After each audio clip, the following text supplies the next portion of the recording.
Transformacja cyfrowa.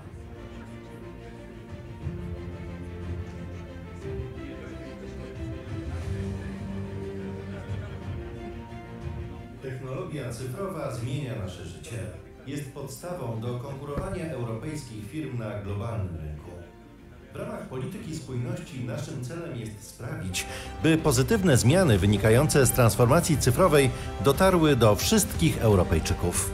Wszystkie podejmowane działania są zgodne z wysokimi standardami dla wszystkich państw Unii Europejskiej, z poszanowaniem suwerenności cyfrowej, prywatności danych, z zastosowaniem nowoczesnej technologii oraz infrastruktury.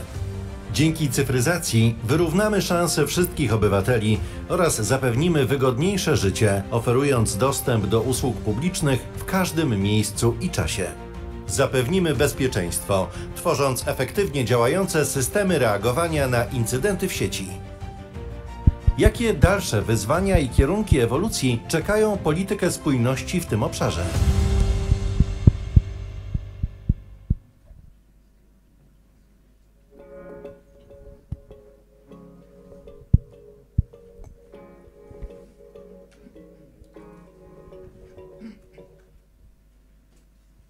Hello, everyone. We're very happy to see so many faces here at our panel. I will make an introduction to our panel. My name is Aleksandra Przegalińska. I'm the Vice Rector of Kosminski University, where I'm responsible for innovations and our AI policies.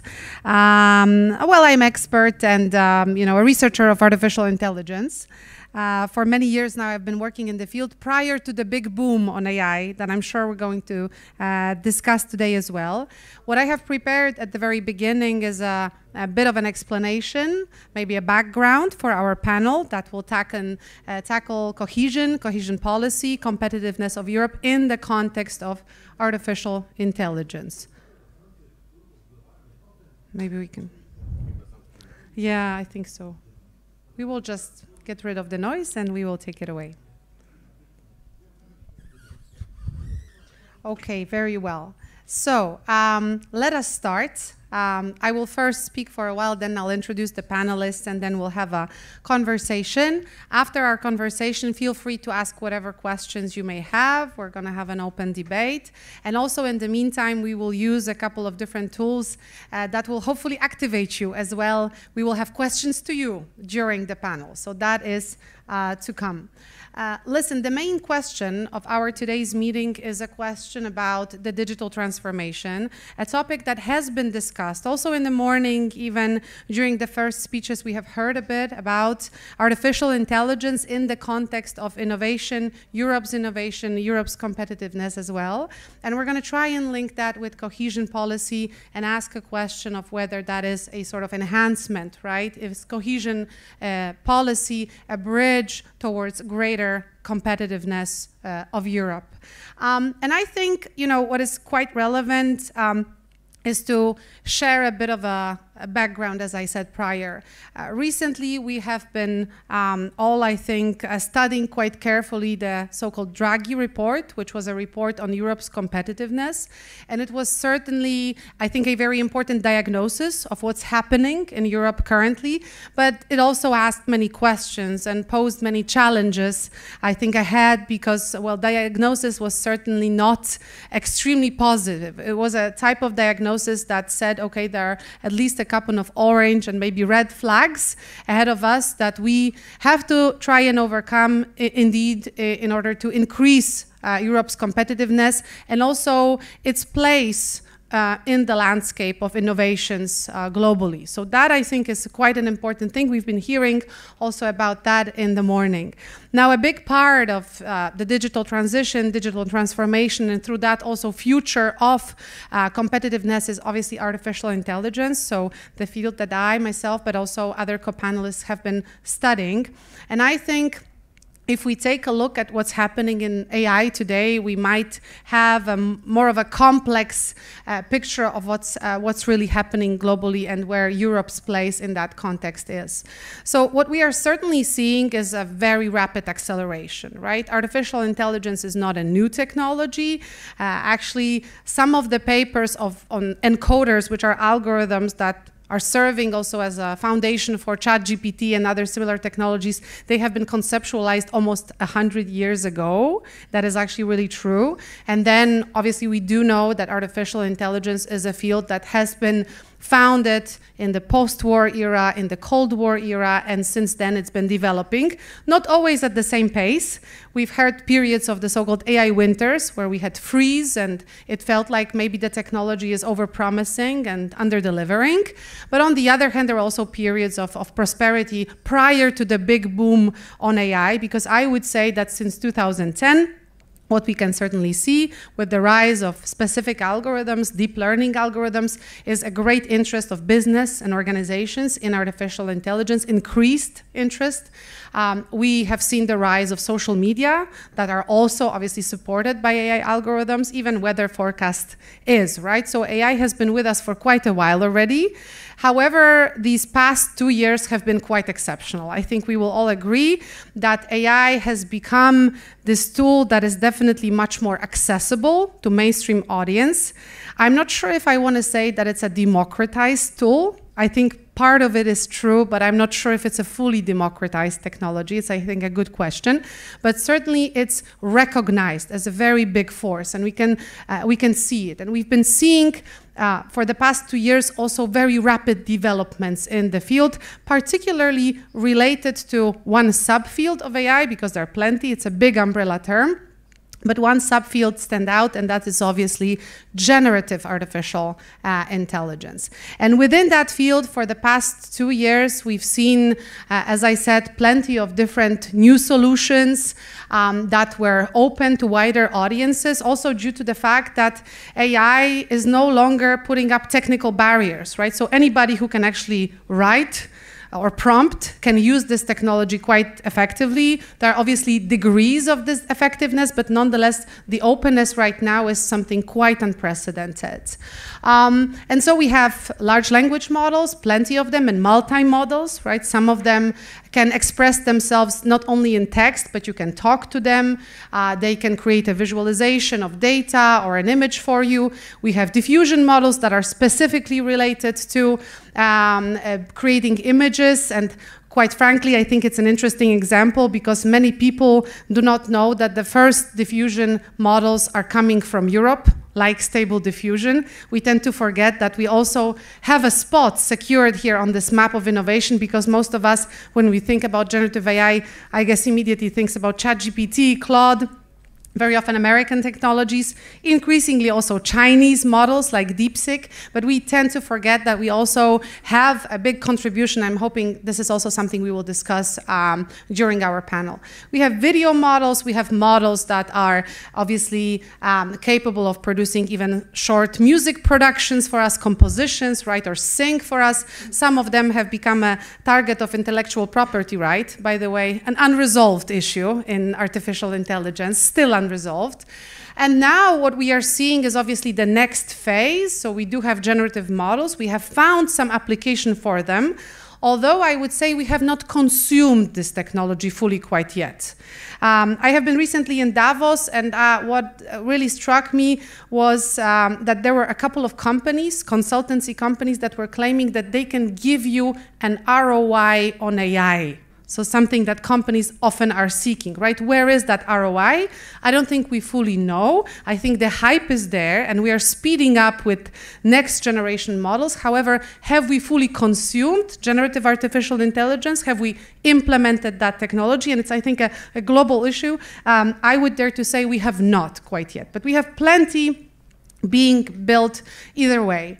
And I have to tell you that in 2024, some of us experts in the field, some of the people in the community of AI have been talking about how this year is going to be a bit calmer, how we're going to start consuming, we're going to take that pragmatic turn to artificial intelligence, and we will not see the hype on the rise again. And well, January is definitely a month that confirms the opposite, right? We are in a hype, the hype reached sort of a new stage, and in that way we are at the same time on parallel consuming this technology and still trying to keep up with the novelty that's happening all the time. And regarding novelty, many people claim that this year belongs to agentic artificial intelligence, to AI agents, right? So operational agents that can be founded on the basis of, say, an LLM, but could do things for you, or instead of you online, you could delegate tasks to them. And I'm quite sure that we will see a lot in this space. But also, again, in Davos, that was quite remarkable for me. So many people have been talking about the fact that perhaps, even though we have not consumed generative AI quite yet, we are on the verge of a new breakthrough, which is physical AI. Generative AI combined with robotics. Some people even talked about bridging AI with biology or synthetic biology, something like a living AI. Amy Webb recently used that term. So it's quite an interesting situation that we are all in, where the same technology is something we're trying to digest still and figure out the best ways of using it, and at the same time we're constantly hyped with new things, right? And that is sort of my diagnosis. We will see what the other panelists will say. What is an interesting question, and I think from the European perspective it's also an interesting question, is the question of pluralism.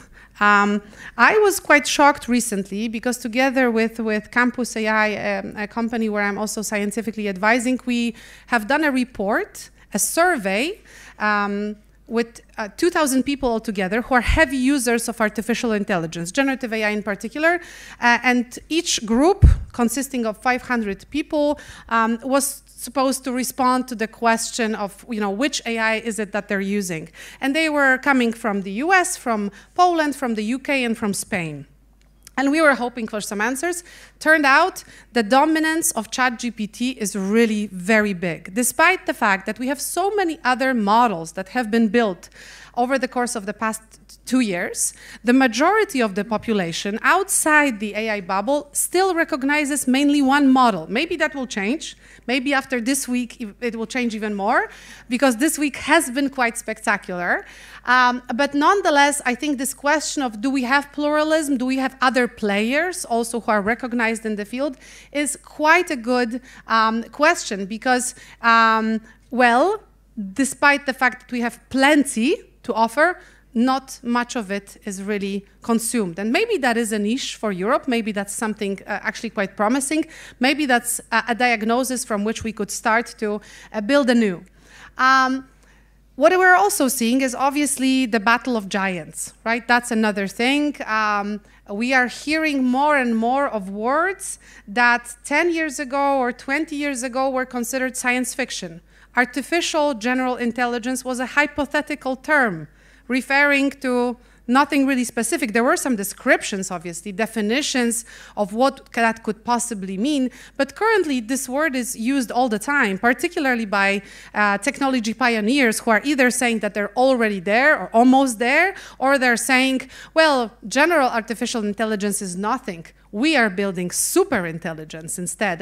And here I'm obviously referring to the words of Sam Altman from OpenAI, who first said at the beginning of the year that they've almost reached general artificial intelligence. They're already working on super intelligence, but then recently withdrew and said that they will not show general artificial intelligence in March, maybe later.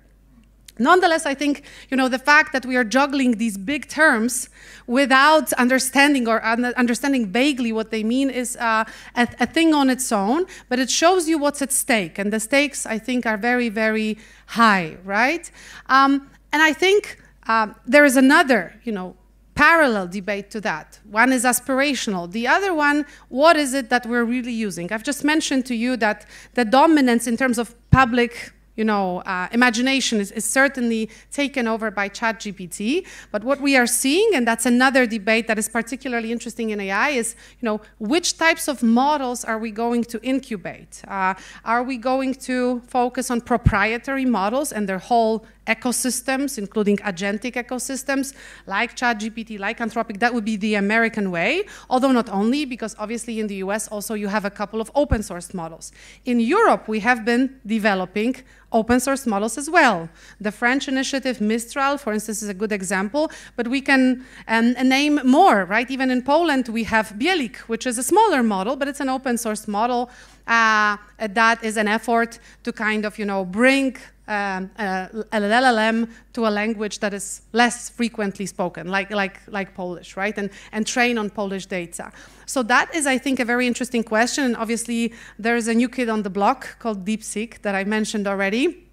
Again, a big model, definitely competitive, but also released as an open source model, right? And more so, I think it's important to address that, although I'm sure we will also during the panel.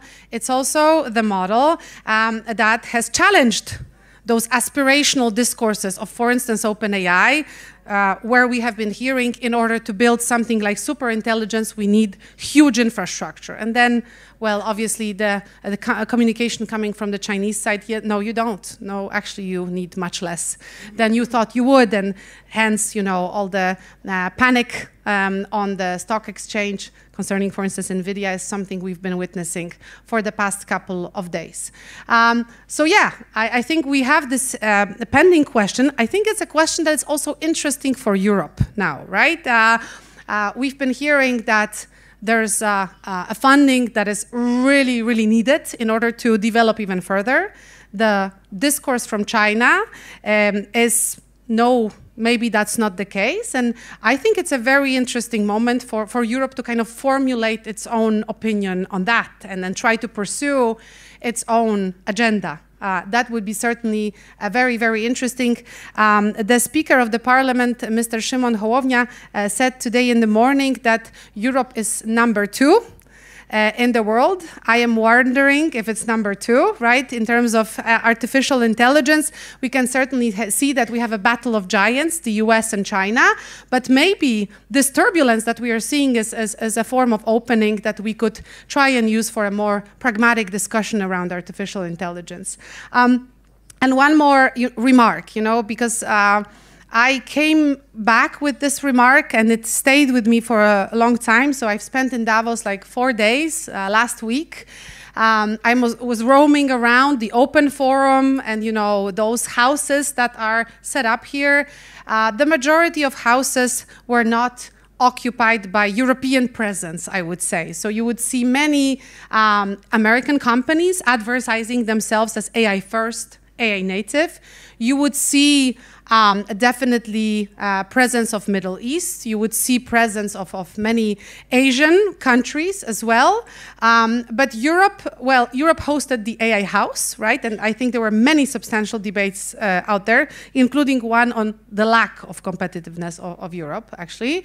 But apart from that, that voice surrounding, for instance, AI and digital transformation was not so well heard, I think. And this, for me, was something that really made a difference, was important, and something that I remembered, and perhaps I would like it to change. So I think there are many questions to be asked, right? We can excel in many different ways. Maybe we can excel in research when it comes to artificial intelligence. We, in a way, are, but are we consuming it is another question. Perhaps we can find our own pathway within this distinction between proprietary models, open source models, right?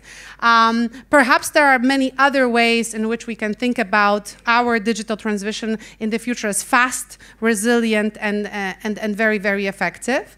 And I think, you know, what is also very, very important is also this frank and honest assessment, right, of where we are in terms of consuming this technology. I told you at the beginning that I think it's quite important to think not only in terms of hype of the future, but actual consumption of artificial intelligence. How are the small and medium-sized companies going to consume this technology? Also in Europe, right? Larger players as well, right? What's the level of AI literacy in Europe? I think is a very good question. Can we say that with great confidence that we assess it as very high? I think it is an open question. But I want to mention something that was also mentioned by the commissioner today in the morning, namely European University Alliance. I have to tell you that Kosminski University, together with our partners, you will meet some of them very soon, we have actually formed a European University Alliance. Sorry about the bragging, but I need to say it. Here you have a map of our full members, associate members. We are trying to include or introduce artificial intelligence and generative AI to higher education sector. We know that generative AI has been a turbulence in higher education sector in the sense that, you know, it produced many different sentiments. There are many questions surrounding it. We're trying to find a healthy way to integrate this technology into the educational process in Europe, right? And I think European University Alliance is a very interesting vehicle for increasing that literacy. Perhaps we would see or would like to see more of such vehicles. So that's something I wanted to mention. And I think there are plenty of questions that we can ask and plenty of issues that we are going to discuss. Here you see at least some of them that will become a topic of our conversation. And with that, I wanted to introduce our panelists and invite them to the stage. I would like to invite Agnieszka Jankowska, the President of Council for Digitization, Executive Director for Public Affairs and Corporate at T-Mobile, Mato Niavro, the Dean of Zagreb School of Economics and Management, ZSEM, Professor Andrea Emilio Rizzoli, Director of Dale Mole Institute for Artificial Intelligence, ICIA SUPSI from Switzerland, and Michał Waszeczka, Director for Bratislava Policy Institute.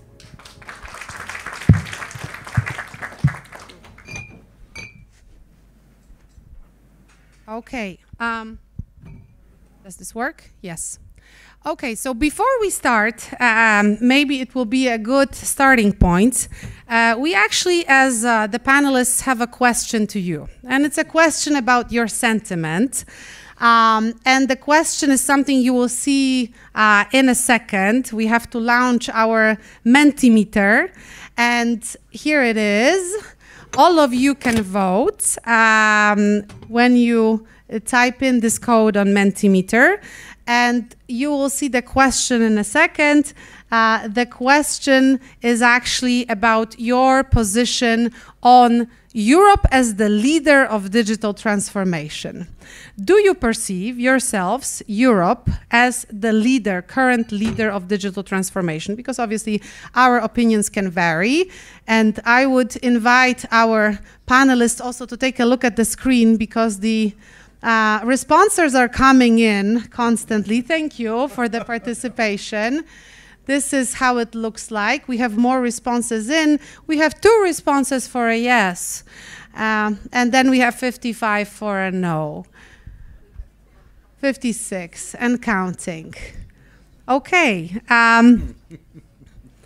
I would perhaps actually ask first for your comments on that. We can maybe start with Mato. It's a great pleasure to be with you here today in Krakow. First time here, a wonderful city.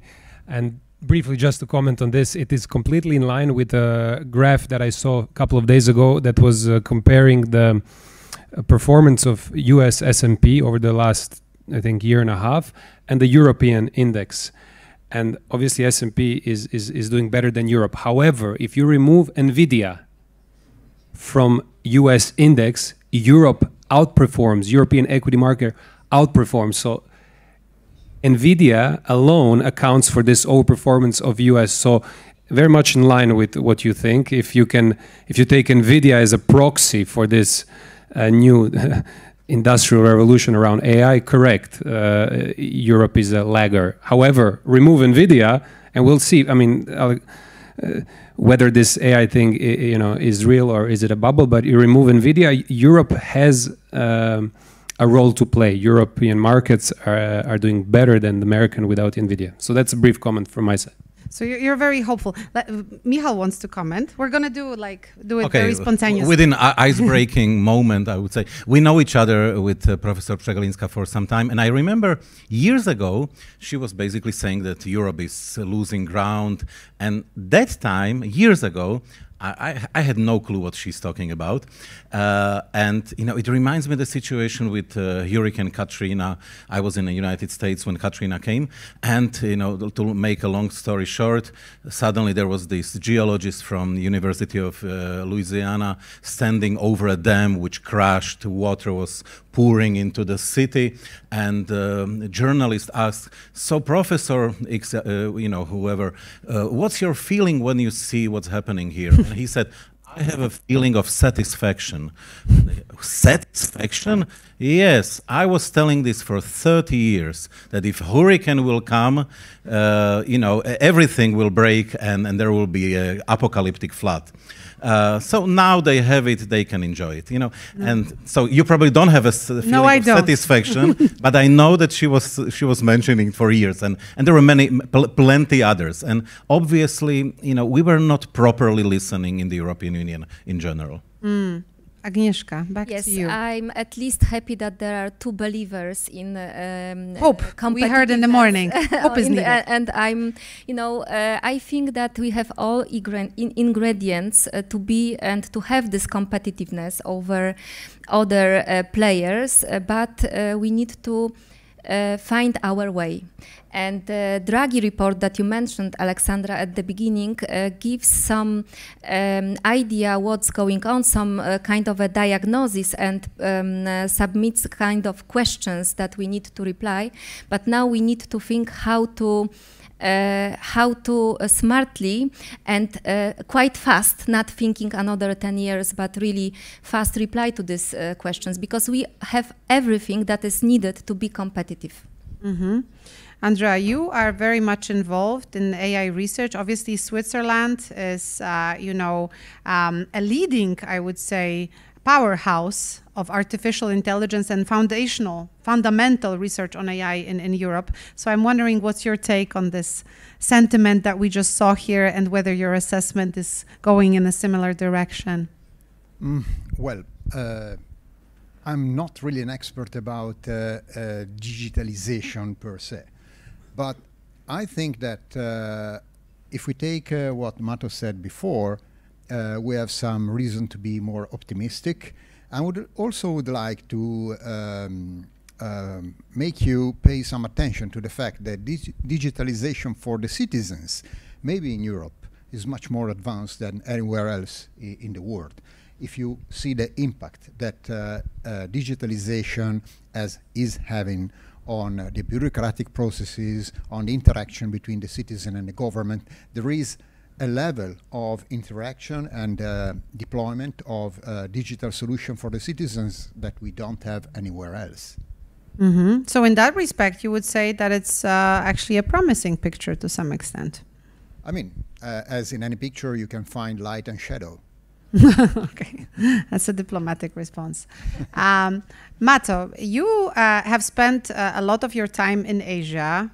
Currently, you are leading a business school in the heart of Europe, I could say.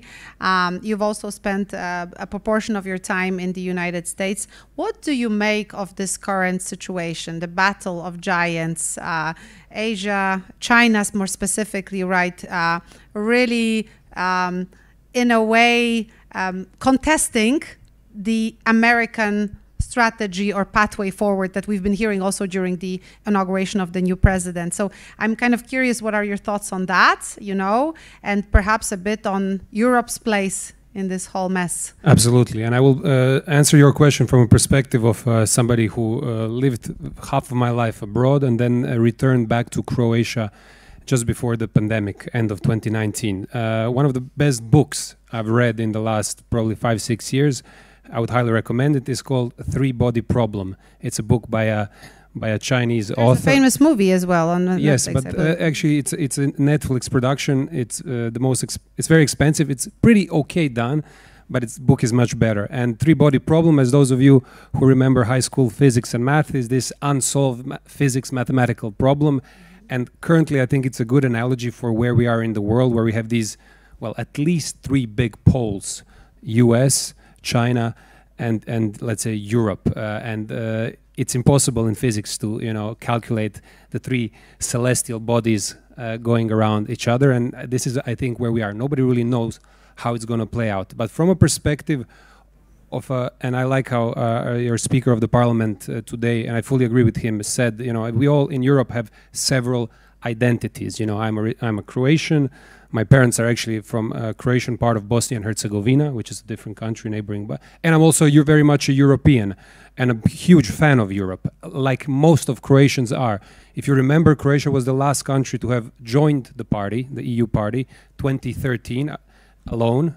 After that, we have not had unfortunately, new accession. And this is something Europe really needs to put focus on and realize that we are in a new world. A realpolitik is, in a way, back. Geopolitics is more important than ever. A few weeks ago, I was watching the EU Commission proud announcement that Romania and Bulgaria have joined Schengen. And then when you look at the EU map, like from Lisbon all the way to Athens, everything is blue except there's this black hole in the middle of Europe, in the backyards, Bosnia and Herzegovina, Serbia,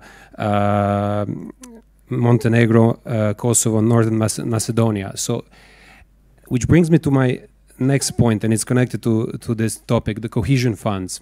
I lived abroad basically from 2010 to just before pandemic. Croatia joined 2013. When I came back to Croatia, even though I was coming every year, I would come, but still, looking at these 10 years, the country has tremendously changed. Infrastructure. And where did this change come from? Mostly from the cohesion funds of the EU. The infrastructure has been upgraded significantly. I mean, it's incredible. The roads, airports, municipal, let's say, services. Cohesion funds not only directly impact the country where they're invested, but they're also an instrument of European soft power. Because all our neighbors, the ones that I just mentioned now, they look at Croatia, they remember Croatia 10 years ago, then they come to the seaside and they say, wow, Croatia is... many Croatians also have many Polish friends because Croatia happens to be quite a popular destination for you to come in the summer. And the reputation of Poland in Croatia also in the last 10, 15 years has changed significantly because we see... Even if you've never been to Poland, you see just that by your friends who are coming from Poland, they're just coming with nicer cars and, they're spending more money. And I know EU doesn't pay for cars, but then they go to Poland and they realized probably Poland was, you had more time. You joined EU earlier. We also had consumed the funds well, you mean? You consume funds well, you had more time. But why are these cohesion funds super important? Because they provide the infrastructure so that the talent doesn't disappear. Because once you join EU, it's a great opportunity, but it's a threat.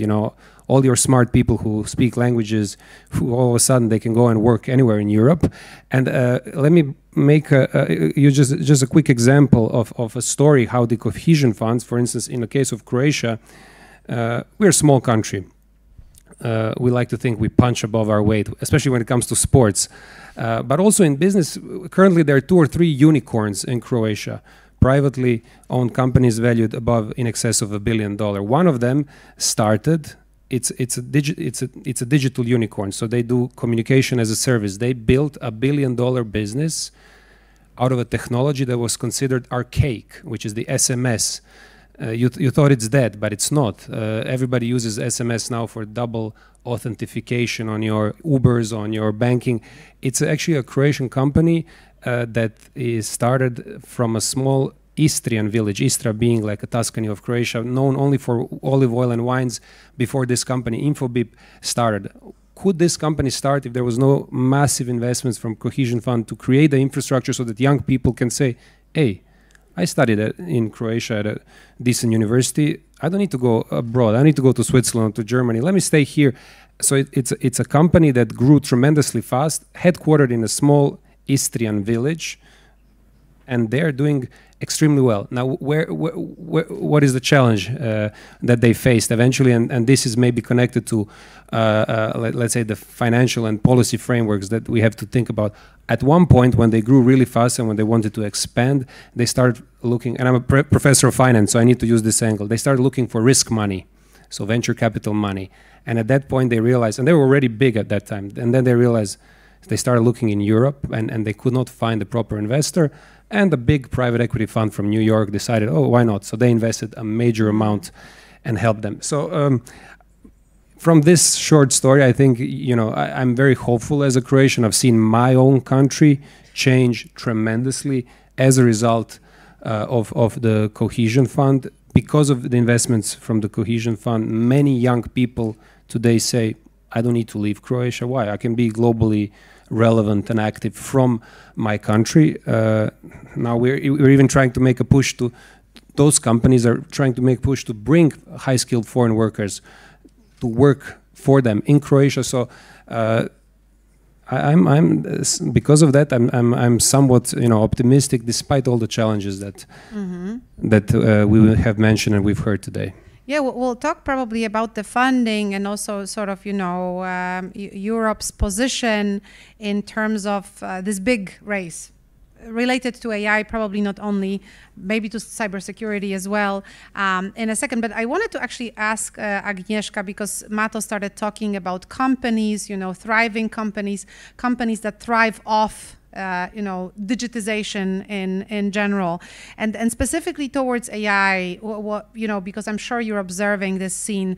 I am wondering, you're working in obviously T-Mobile, and you're looking at how private sector, you know, is moving ahead.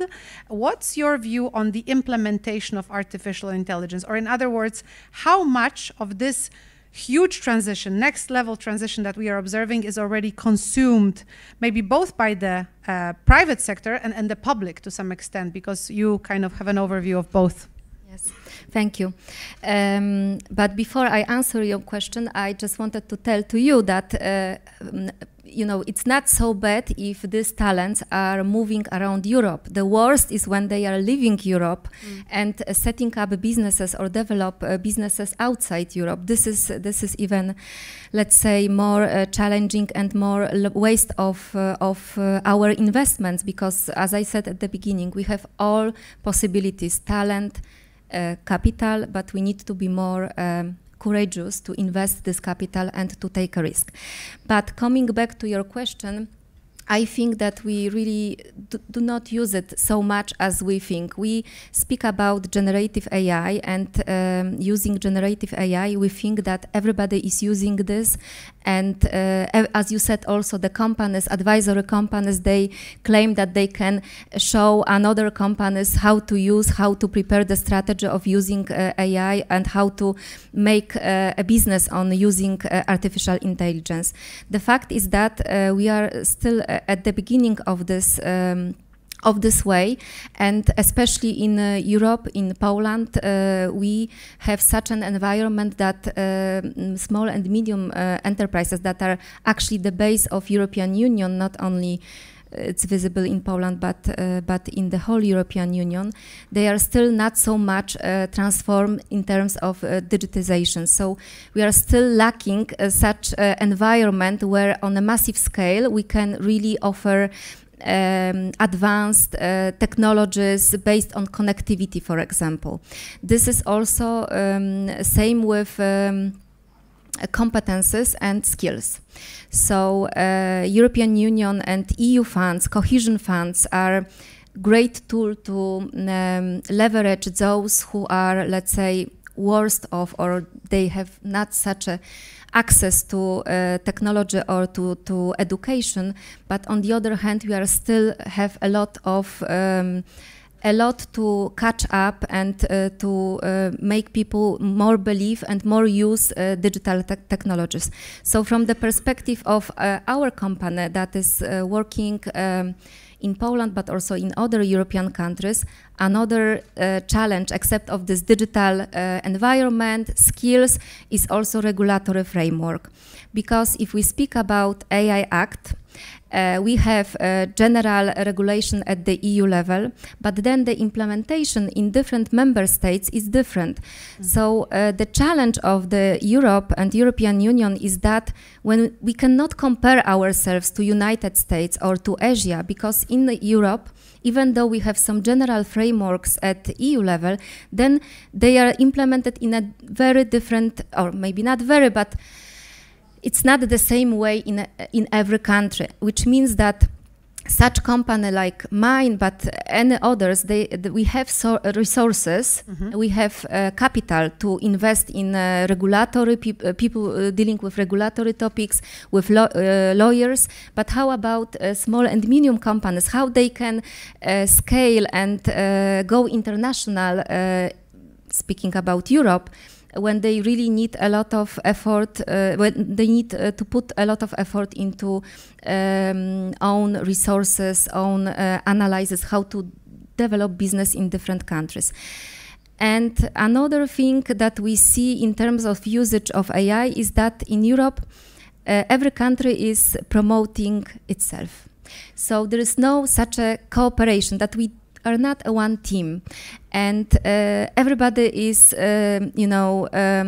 inviting capital from outside of Europe or from inside Europe to own country, while this EU funds, that is really huge amount of money that could be wisely used, but should be focused and coordinated on couple of things that we want to be the best, that we want to really change to change the situation on the world scene. So these are the challenges. So we are at the beginning of using AI. Even in my company, we used many people even doesn't know that forecast for weather is based on AI, the long-term forecast. We made analysis among Polish Poles, how much they know about artificial intelligence. And in general, I agree that they know the term AI. But when we ask about the application, the knowledge is much, much lower. So we are just at the beginning, but I see that Europe and European countries having their own strategy, gdzie dwóch się bije, tam trzeci korzysta, I hope, between US and Asia, we can really gain our competitive position. Andrea, I think Switzerland's position is quite distinctive here. Obviously, you have your own regulatory frameworks, you have your own experiences. I'm wondering how this bridge between sort of science, research, and implementation, practical implementation of artificial intelligence in Switzerland looks like. Do you see that, that bridge is certainly very firm? Because, well, it is clear Switzerland is a big leader in terms of fundamental research.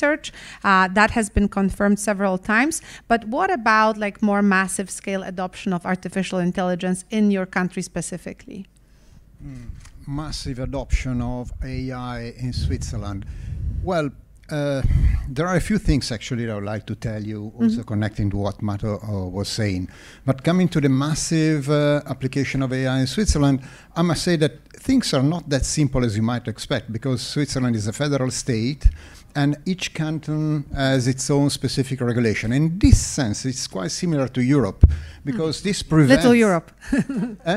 It's like a little version. It's a little Europe. So it could be an example to Europe to create a more cohesion, because there is a lot of cohesion of national identity in Switzerland, even if I speak Italian, another of my fellow citizens speaks German or Rätoromansch, but we all feel that we are Swiss and we have our identity, and this would be a good example for Europe. But still there are some problems in terms of implementation. And on one side, companies that are active in Switzerland, I'm thinking especially about pharmaceutical companies and the banking sector, they are very active in picking up AI. We are now in the 5th year of a collaboration with UBS as a research institute. We are planning lots of development. We are working very closely with them. They're really interested in making the best use of AI they could have. And so there is really a very good synergetic combination between industry, research, and also the government, and maybe we'll talk more about that. But I'd like to connect back to what Mato was saying about talent, because talent is essential. And I want to make you an example. You might have heard about Mustafa Suleyman, Demis Hassabis, and Shane Legg.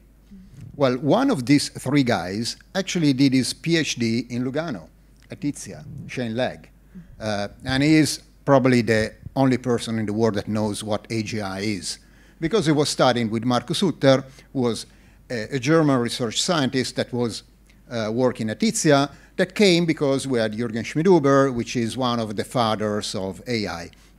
So it is all a matter of connections, attracting the best people in order to have a great research institutes in Europe that can be a leading house at the world level.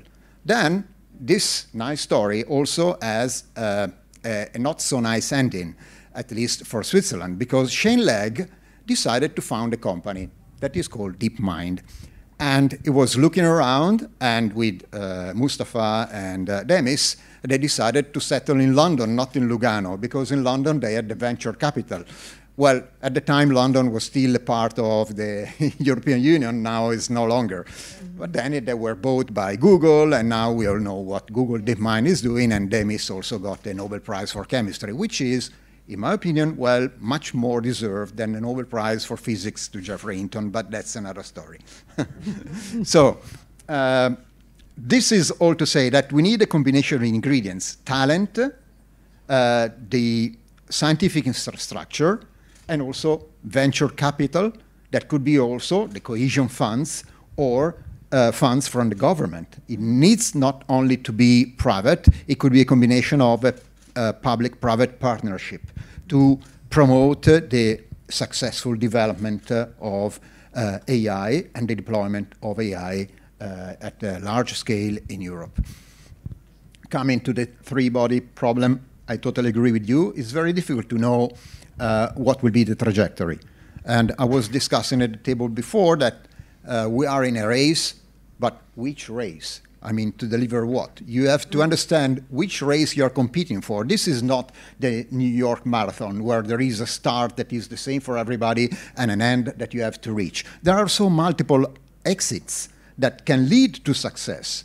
And I think that we, as Europe, we have to choose a race that we can win, and win in the sense that we can produce value that, as the Speaker of the House was saying, will get people here to buy our AI products that will be maybe not something that paints the best Caravaggio-like painting in the world, but produces the best molecule to cure an incurable disease or a material that can absorb CO2 from the environment. This is the type of race that I think we should be interested in winning. That's a very interesting statement, and I think we're going to come back to it.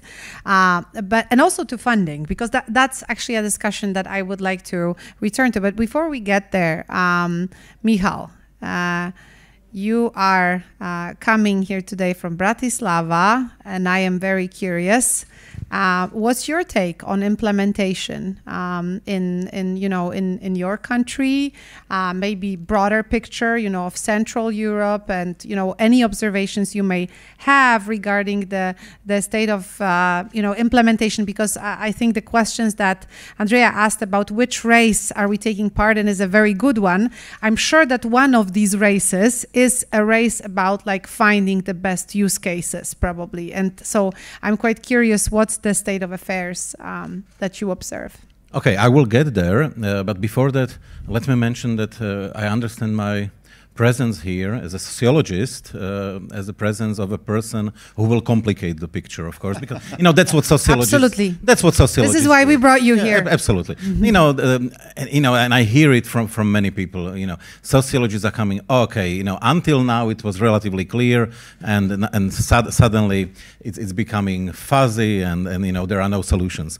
But now seriously, social scientists, if you look at the literature which is dealing with digital transformation, AI, and all the stuff around, social scientists are, tends to be slightly over pessimistic about certain consequences.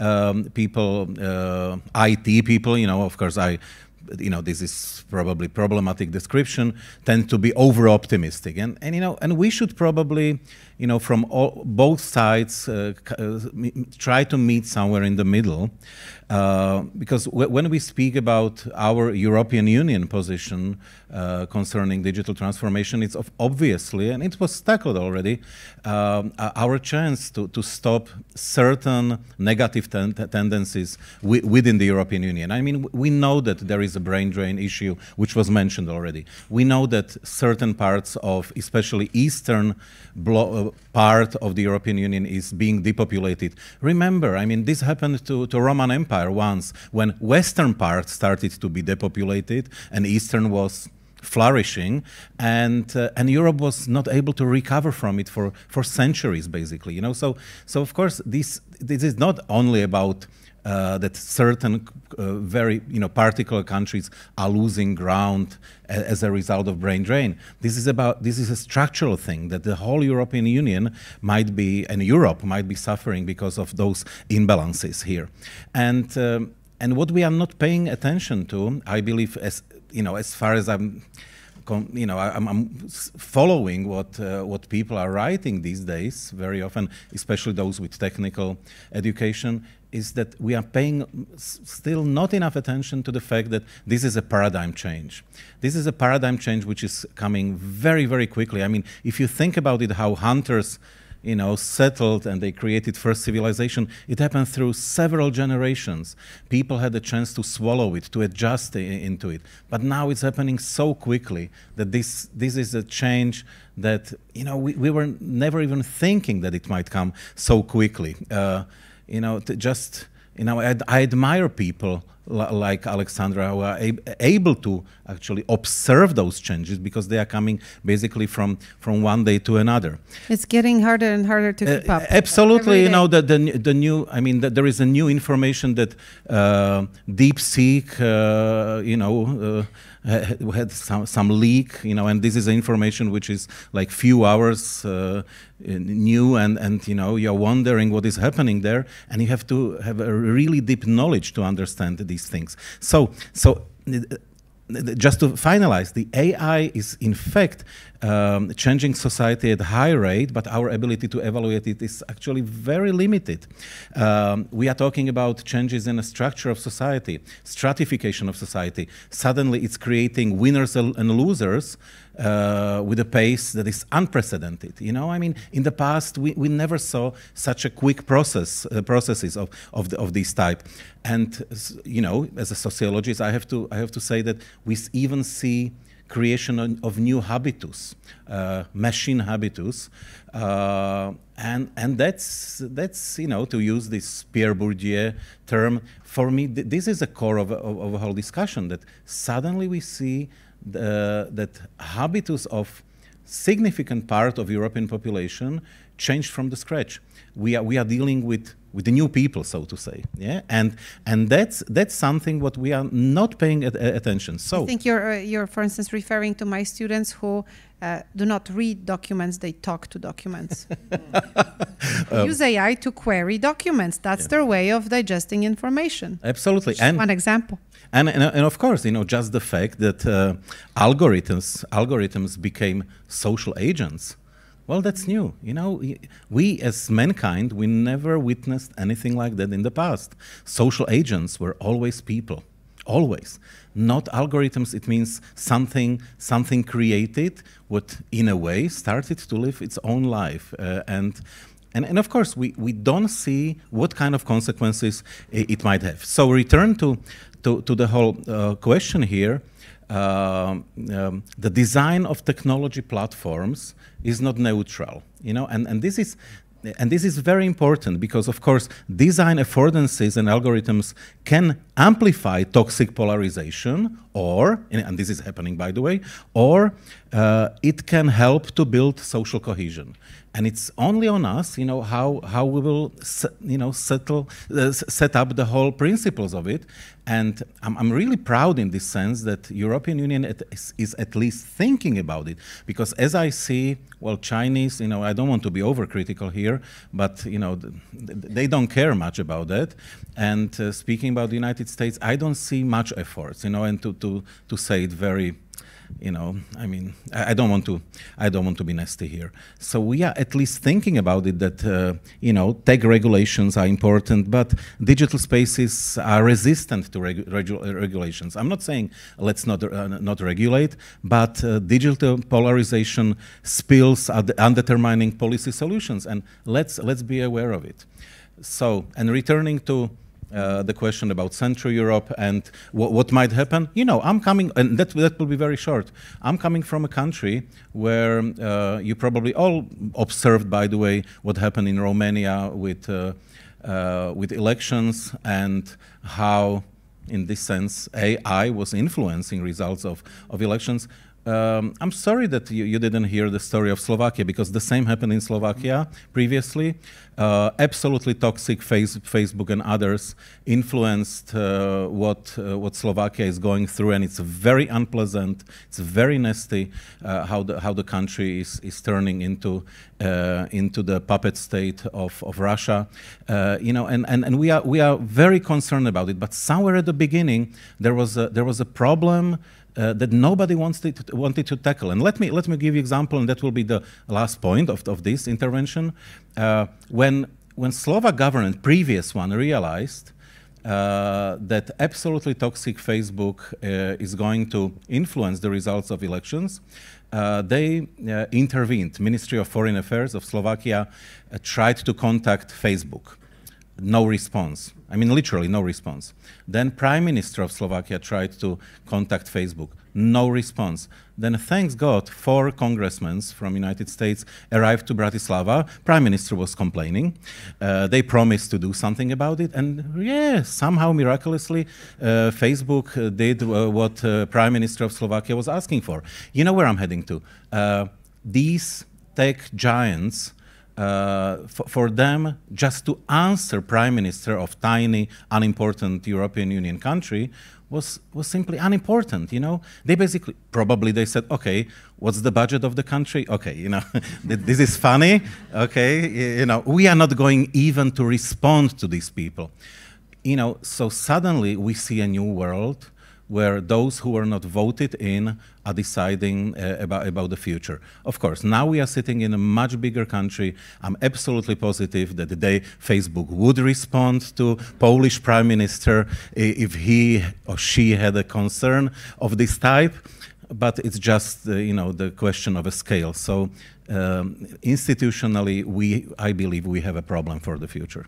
Well, I think this is very interesting because what you, I think, all vocalized were sort of 2 parallel tracks that we seem to be on, and it's actually very hard to plot them together. One is that I think the majority of us would agree that some form of regulation of the tech sector makes absolute sense, particularly regarding, say, social media, but also AI agents, as you call them, new types of, you know, social agents, or, you know, agents of possible change. Obviously, you know, I've been thinking recently, what's going to happen to the internet very soon? Are we facing a situation where the majority of content will be completely synthetic and deep-faked, right? And there will be maybe some silos of authenticity that somebody will need to pay for in order to access. That there are some grim scenarios out there, and it's obviously not the only one, and that abandoning completely tech regulation just for the sake of greater competitiveness is probably not our avenue. But then I think the composition of, you know, how do we maintain this European voice, that was also mentioned by Mr. Hołownia in the morning, that we need to have our own way. But I think figuring out the ingredients exactly of that own way is actually very, very cumbersome, because on one hand, we want to keep those values right in that we've agreed upon. We see the problems that are emerging because of this technology. But on the other hand, again, voicing what he said in the morning, because I think it was quite inspirational, we shouldn't be governed by fear, also fear of technologies. We have to go forward with some sort of positive agenda. And for that, we need instruments, mechanisms, funding. Sorry for this lecture. Alexandra. I have one ingredient. Yeah. And I think you'll share it. It's education. Mm-hmm. Absolutely. Awareness, education, probably the best ingredient to prevent the negative scenarios. We can come back Alexander, just one sentence, because probably you will remember me as this guy who brought a gloomy picture. No, we all consider you extremely positive. No, and now seriously, you know, pro-social tech platforms exist, you know, and we know about them. So we can learn from these tech design and algorithms that support social cohesion. But again, you know, they exist. So policies of the European Union should recognize them, support them, learn from them. You know, so I'm not negative here, just but learn from failures of the past, and that's why I mentioned what I said.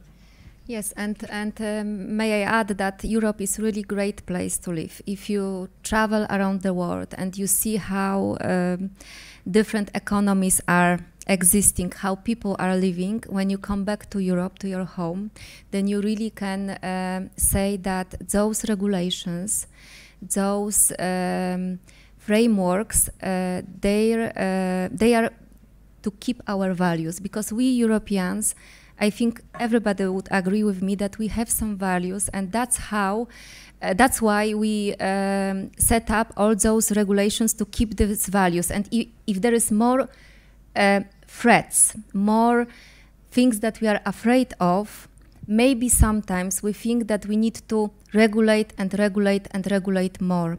Maybe finding this right balance between regulation, protecting our values, our styles of lives, our diversity in European Union, because we never become United States, right? We never become one standardized organism, but this can be also our advantage.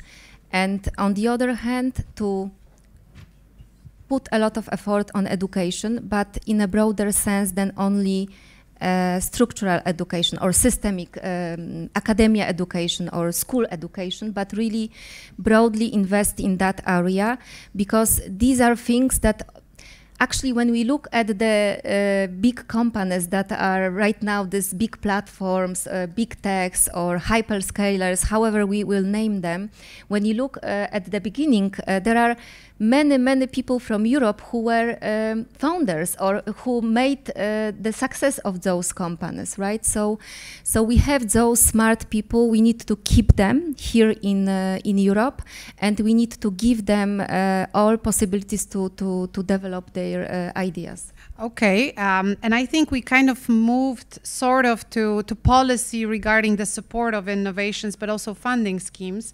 We are trying to circle back to cohesion funds as well. So if I could ask for a Mentimeter once again, please type in the code. We have a question for you regarding cohesion funds specifically, although I think many of us, as we're sitting here, were also recipients of Horizon funds, of central funds, right? And I think this is an important game, you know, how to try and work with both of these in the most effective way. The commissioner in the morning voiced an opinion that, you know, you have to strike the right balance right here. But the question was, do cohesion policies adequately support the digital transition across all member states, right? So are we happy with how it's operating, with how it's managed? Well, the picture is slightly different from the last one, which I think is positive already. But the no answer seems to gain more traction. So it can be a question about the cohesion policy itself, but it can also be a question about broader mechanisms, right, that could perhaps cater to the need of equal digital transition everywhere. And now, Tomato, I'm kind of, you know, curious what you make of it. I'm also curious about your stance on regulation versus funding and opportunity. But like you mentioned already a bit about cohesion funds and how, for instance, Croatia benefited from it. Is that also for you a pathway forward, right? This specific mechanism? I think it's only half of the story. I think the cohesion funds as a decentralized kind of European way of distributing funds, it needs to be matched with a centralized big funding, because if we look at who our competitors are, and who by the way happen to also be our collaborators and trade partners.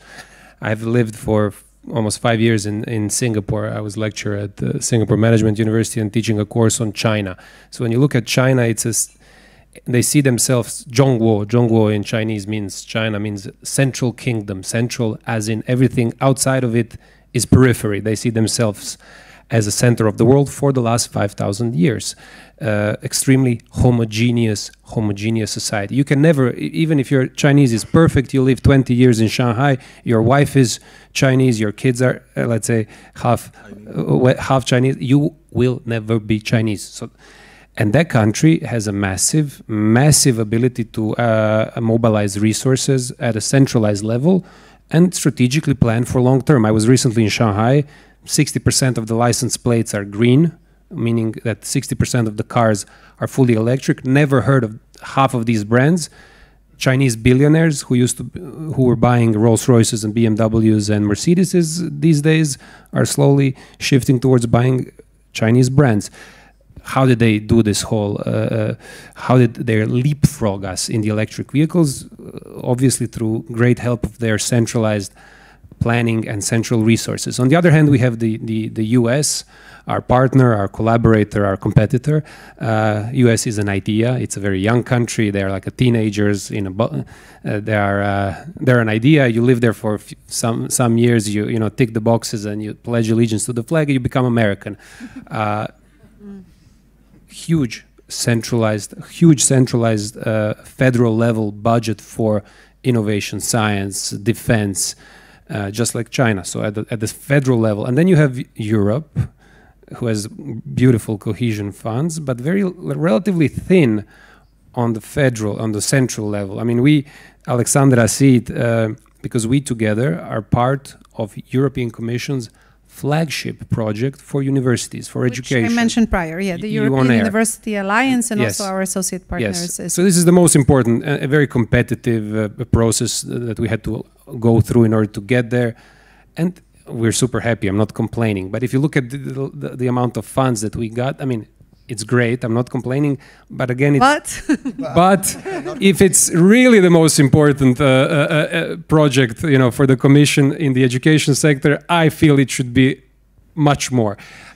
Same things go. So Europe, in my view, as somebody who is deeply pro-Europe, loves Europe, but has lived abroad, will need to match these decentralized funds with the massive centralized funds. That's essentially also what Draghi report said, to the tune of 800 billion, because the problems we're facing cannot be solved by Poland alone, by France alone, by Germany alone, of course by Croatia. No way. Those are huge problems of security. We need common defense. We're going to have to think about it. And maybe this current US administration is great for that, because they will force us to grow up and maybe take leadership and take some sovereignty and start thinking for ourselves, as opposed to just expecting that. I don't understand people in Europe who are, very angry at the US administration because they expect them to treat us differently. I mean, they are the US administration. He or she in this case, answers to the US citizens.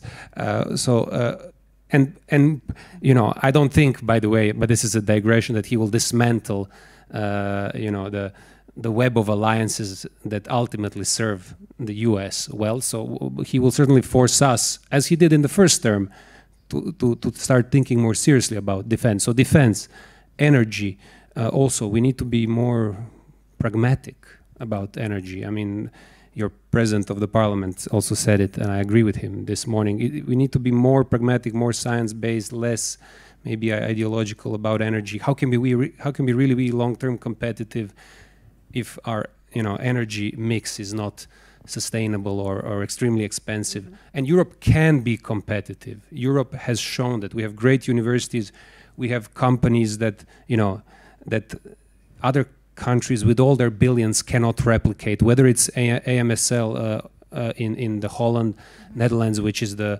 produces the machines that are required to produce the cutting edge technology of the chips. Whether it's, if you want, Airbus. I mean, Airbus is an extremely successful company, doing much better than Boeing these days.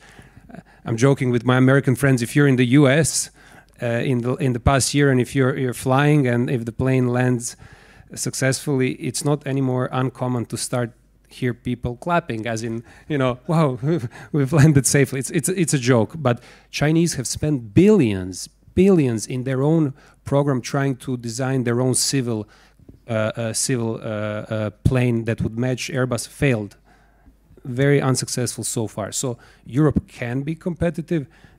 Decentralized cohesion funds will have to, I think, be matched by a mega federal funds. And just to give you a sense why I think it's possible, because Europe has shown time and time again the ability to adapt and to react to the crisis. Who said that?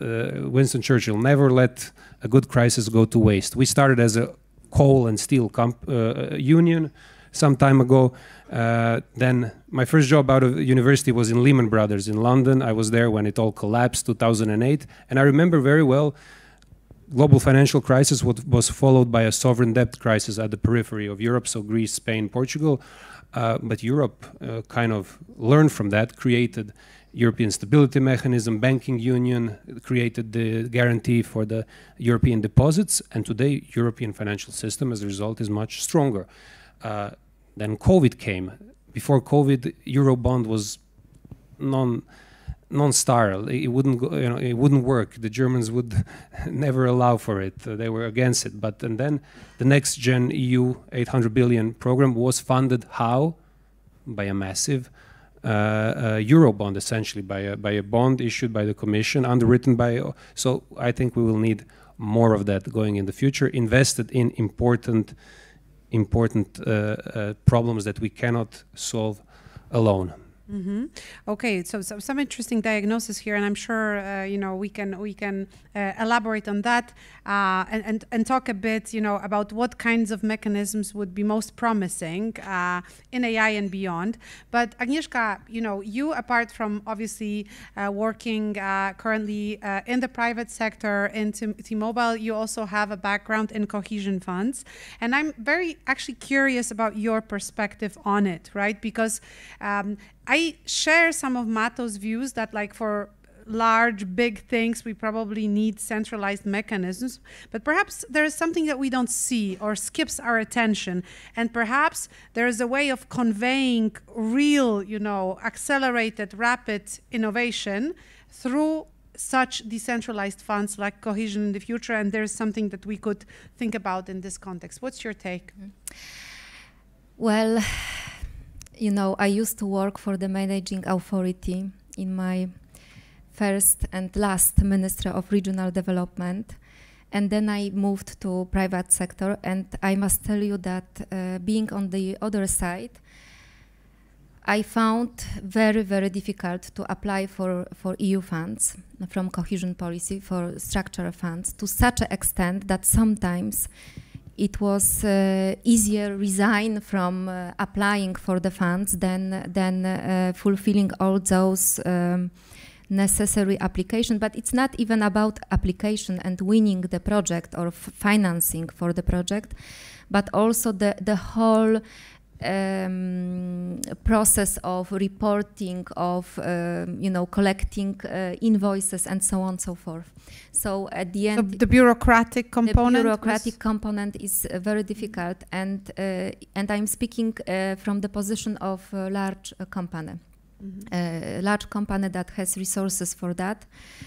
Not speaking about small or medium-sized enterprises.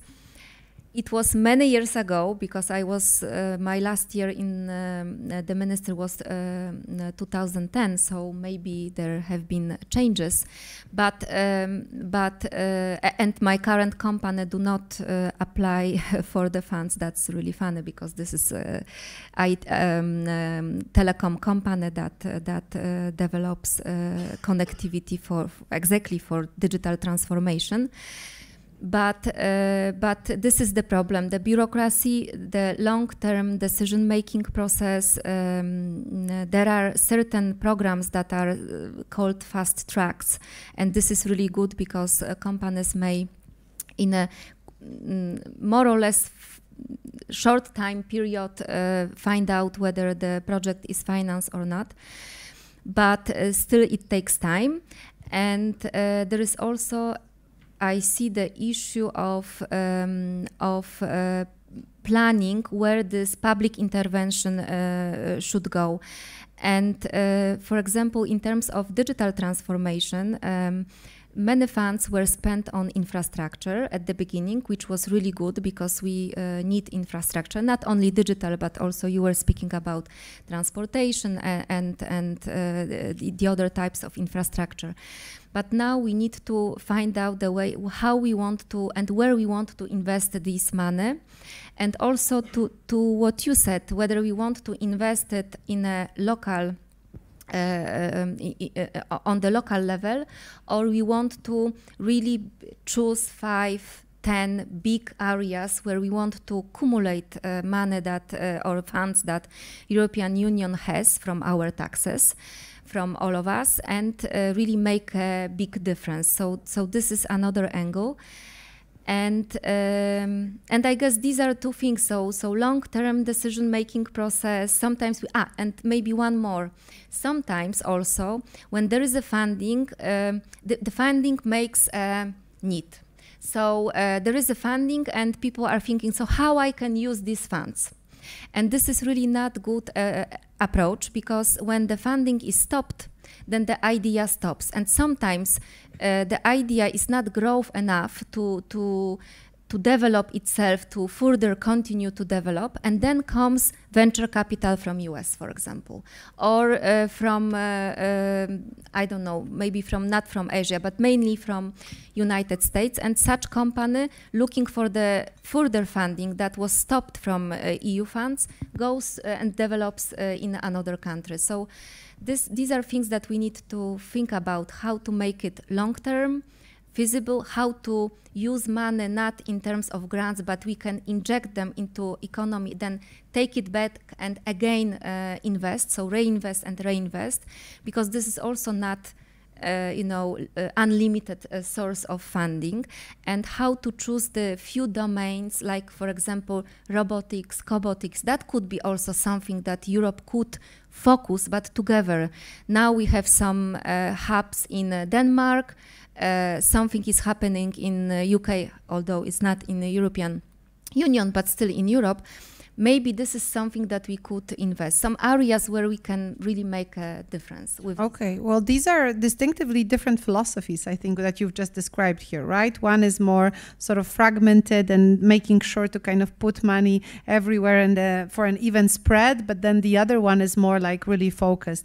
And with that, I would like to actually pass the floor to Andrea, because Andrea has also been advising, right, on certain mechanisms, funding mechanisms for the whole of Europe regarding innovativeness and AI specifically. And I'm very curious about your observations because, well, I do hear quite a lot of what I think both Mato and Agnieszka have been saying, particularly regarding startups that are leaving because there is a bigger risk appetite in terms of money, right, on the side of VC companies in the US. So the typical trajectory is that at some point at the seed round or later, they just go and they don't return, right? And some people are saying, why don't we create something like that in Europe, right? Why don't we mobilize ourselves to figure out such mechanisms? Now, the question is, how do you juggle private, public funds, right, together in a meaningful way and also in a way that would be transparent enough? But you've also been involved in some of these discussions about like funding, right, and how it exactly should flow and how we could keep the talent, flagship initiatives. Unfortunately not. But you were involved in the AI moonshot. No, let me clarify. Okay. I've been coordinating a group of experts that wrote an evidence review report for the scientific advice to the European Commission. So it's quite a complex problem. So I didn't really advise, I just collected the evidence that was provided to the scientific advisors, and then they, in turn, based on the evidence that was collected, provided some suggestions for the use of AI in scientific research in Europe. So we are talking about quite a specific sector. We are talking about the use of AI to advance the progress of science, which is quite important, I believe. So, but based on that, yes, we connect to the so-called AI moonshot that opens up a number of ramifications and other connected things, including AIs, and how to create an ecosystem that is attractive.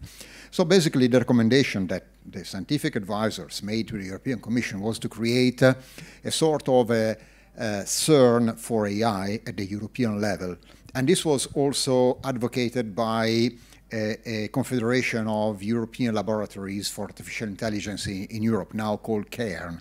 And they called this initiative the AI Moonshot.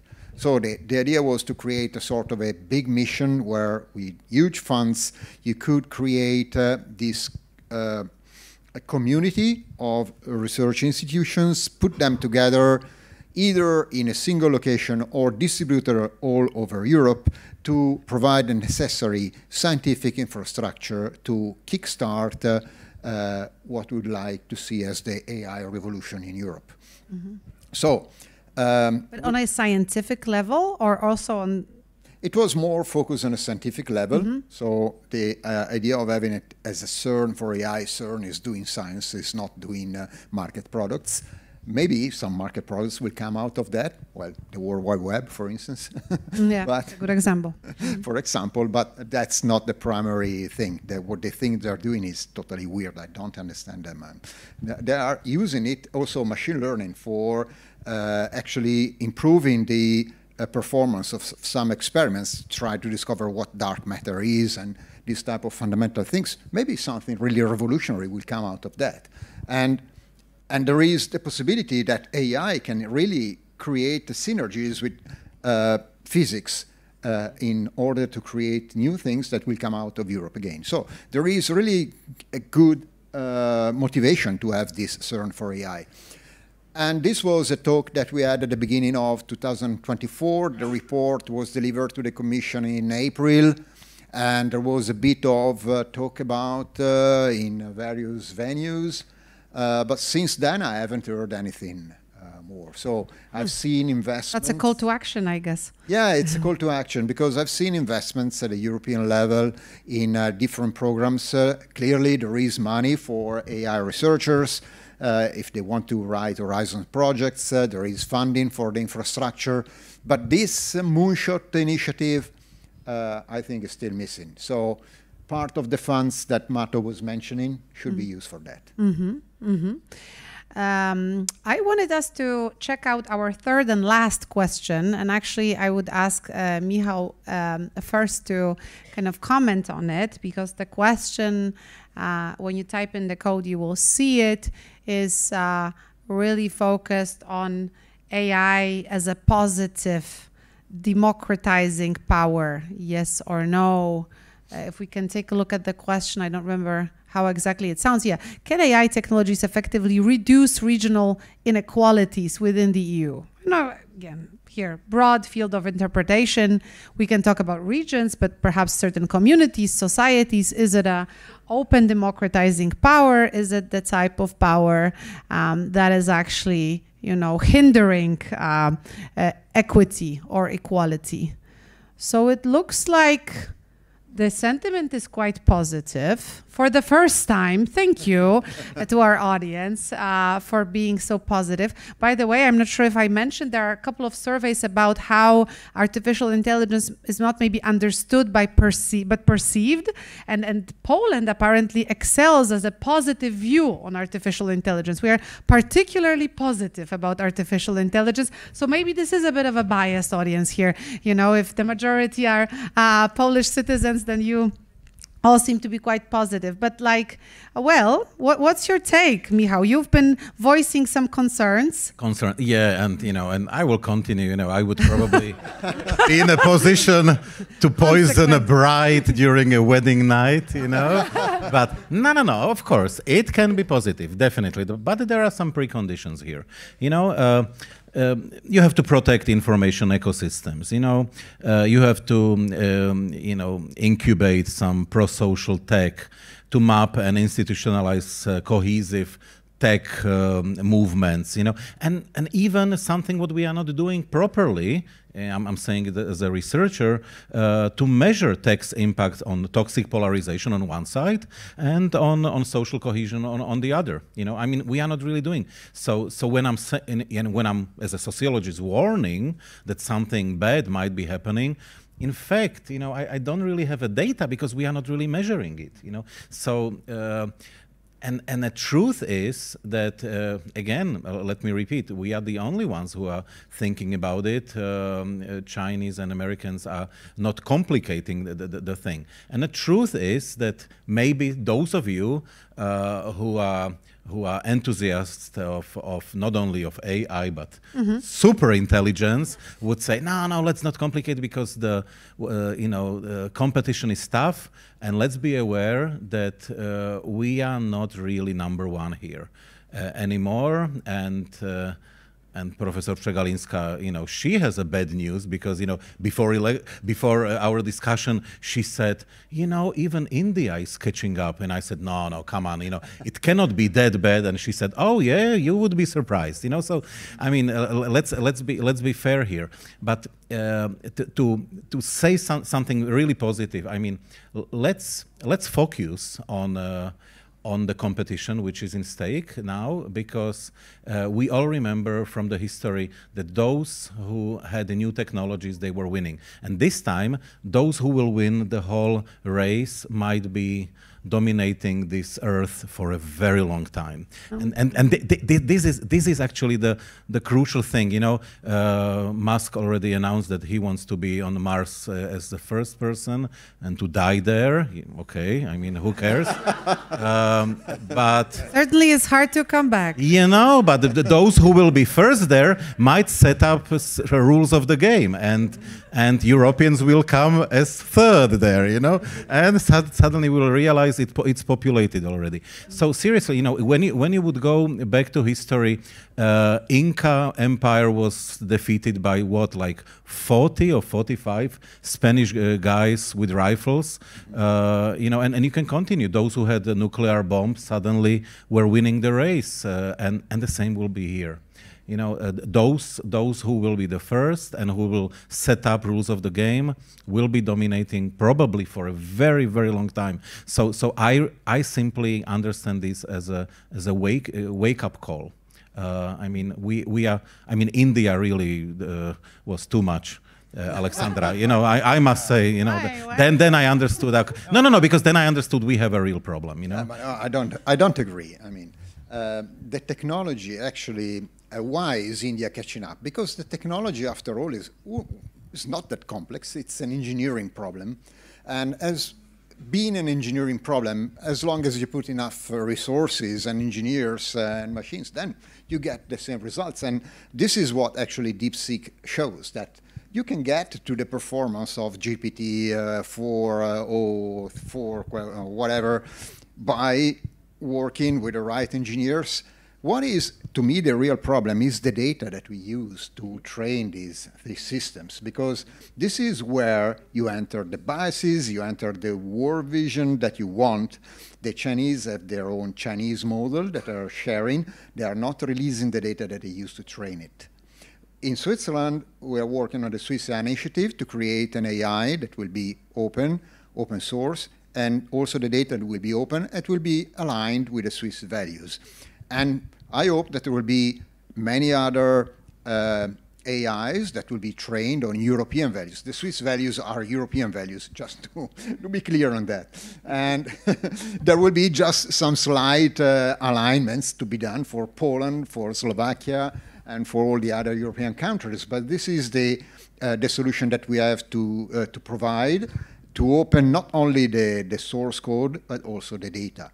And to me, I'm not worried by the tools. I'm not worried that they have the rifle and we are just there with the spears.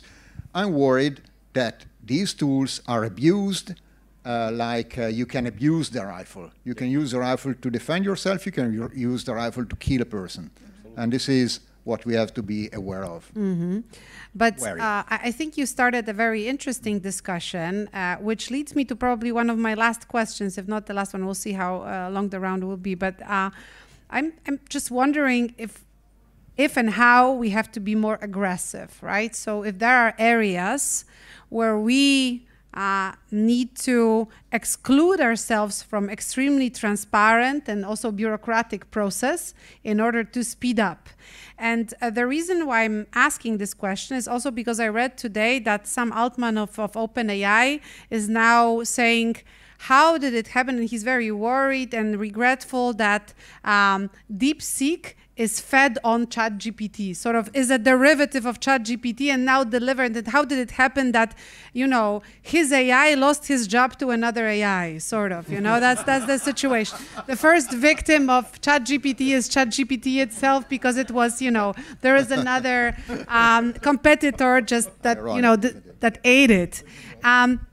It is a good one, but it's I think very telling, right? That there are areas, and I think it does resonate with some of the things that Andrea has mentioned. That you have to propose something. You know, how do you propose it is another issue. But you have to propose your own vision, and maybe you have to actually be very, very strong with that, right? And I think this race is taking a very interesting turn. Last week in Davos, I remember there were some conversations about, for instance, a public AI model. That, for instance, the Polish administration would like to pursue a Polish model that would serve all the, you know, civilians, all the citizens of Poland and beyond, because you could query it to apply for passport, and it would be super easy for you.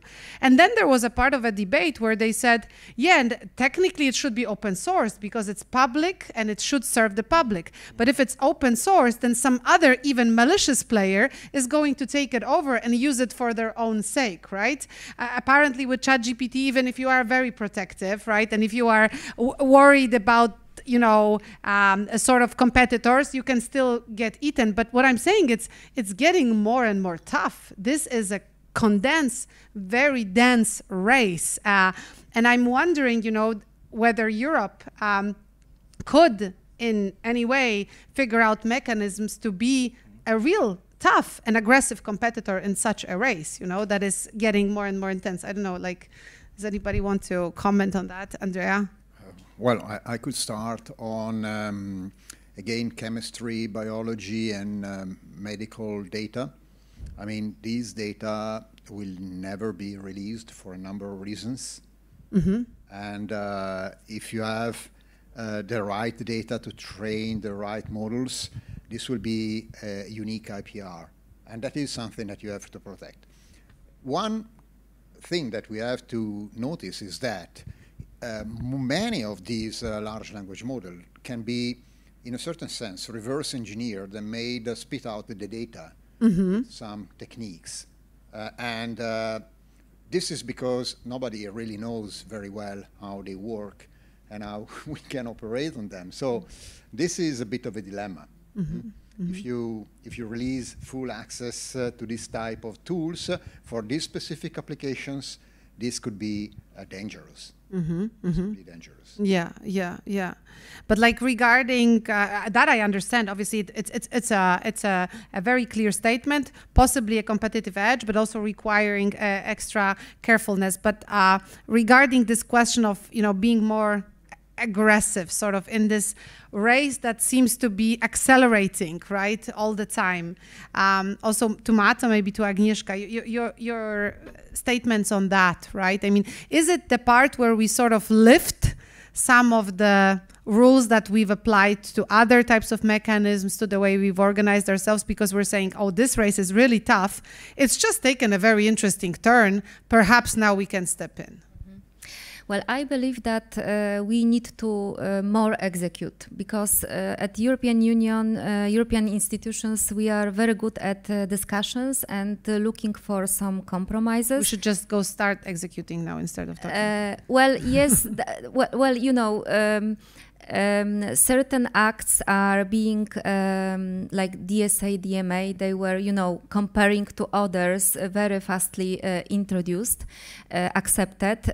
But then there is this stage of local implementation, which, in case, for example, of Cybersecurity Act in Poland, we are, I think, 3 or 4 years delay now. So I think that from discussions, from inventing great ideas in terms of institutions, it refers to either regulatory frameworks or some proposals of programs at the European Union level.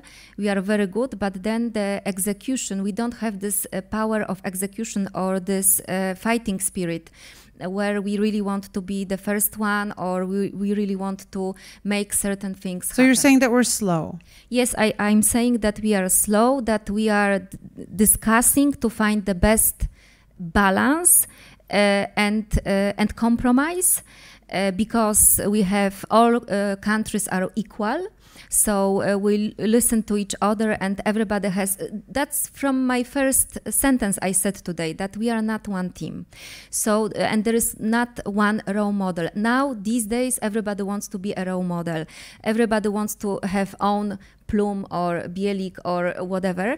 And I believe that, from great ideas to execution, there is a too long way in the European Union, and we are losing on this.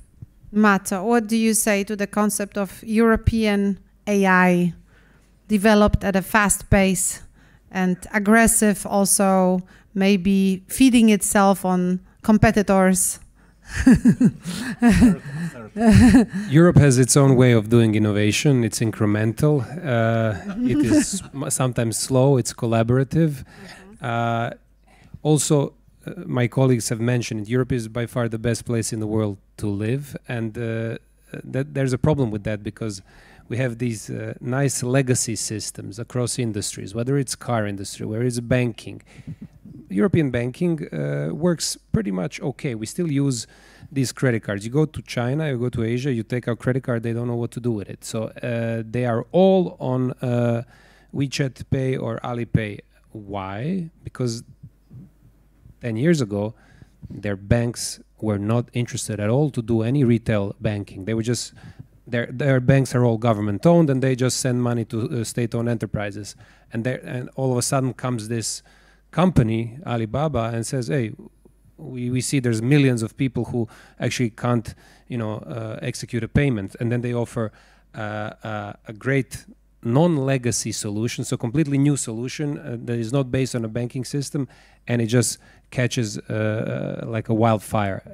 It could never happen in Europe because our banking system, while not maybe super innovative or at the cutting edge of technology, works pretty much well for us. In the US is the same. Elon Musk managed to create so many successful companies because he's done something that maybe in Europe could be very difficult, which is completely remove himself from the legacy providers, legacy solution, whether it's car industry or whether it's sending rockets to the space, and say, hey, let's take the empty blackboard, let's try to rethink the solution. Do we need maybe more attempts or thinkers like that? Maybe yes.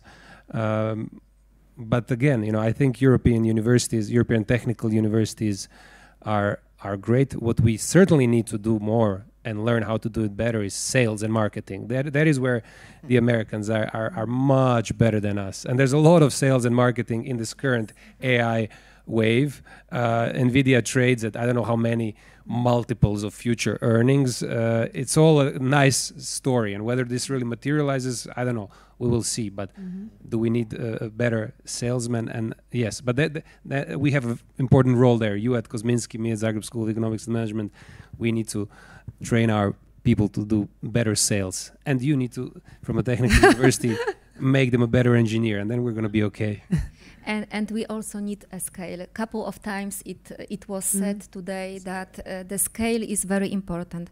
If I look at my industry right now, the biggest telecom company is Chinese.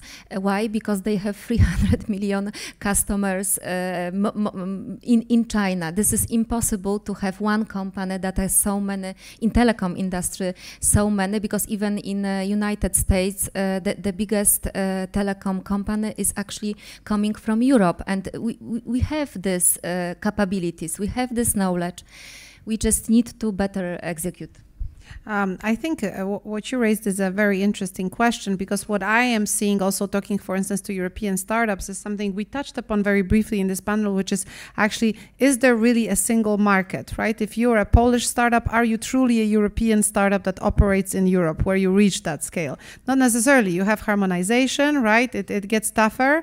And then actually, even though it looks like an open field for you, right, it's not necessarily what's really happening. Just one sentence to that. Even in Poland, companies have at least 3 verified signatures. So they need to use 3 different signatures running a company. What about bigger scale in the European Union? That also brings me to this topic that European Union is trying to implement this eIDAS 2.0, which is European wallet. And maybe this will be also some solution for smaller companies to have bigger scale with less barriers, bureaucratic. Yeah, thank you. We have not managed to discuss everything, but I actually wanted to open the floor to your questions, your comments, your doubts, whatever it is that you would like to express. We are very open to an exchange with you. So, yeah. The mic is coming. The mic is coming.